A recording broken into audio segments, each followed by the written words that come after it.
ওবায়দুল্লাহ ইবনে জিয়াদ একটা বাহিনীকে পাঠিয়ে দিল, যে বাহিনীর প্রধানের নাম হলো ওমর ইবনে সাদ। বলেন কি নাম? কতগুলা নাম বলছে আজকে, যদিও মনে থাকবে না আপনাদের, যাই হোক এরপরে শোনেন আর কি করা।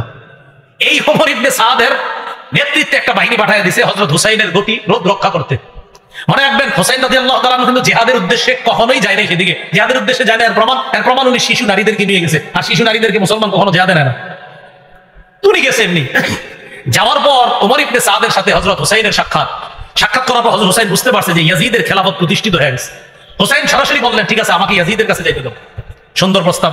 এই ইতিহাস এই জায়গায় বলে আপনার যে হযরত হুসাইন বলছে আমাকে ইয়াজিদের কাছেই যাইতে দাও, আমি দেখি ওখানে যে ইয়াজিদের কাছে আমি নিজেকে সাপোর্ট করে দিব, আমি প্রয়োজন মাফিক ইয়াজিদের কাছে আমি প্রয়োজনে বায়াত হব, আমাকে ইয়াজিদের কাছে যাইতে দাও, সেখানে আমার তার সাথে কথা আছে।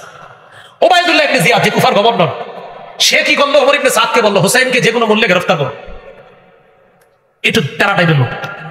হযরত হুসাইন যখন দেখলো না আমাকে যে কোনো মূল্যে গ্রেফতার করতে চায়, তখন তিনি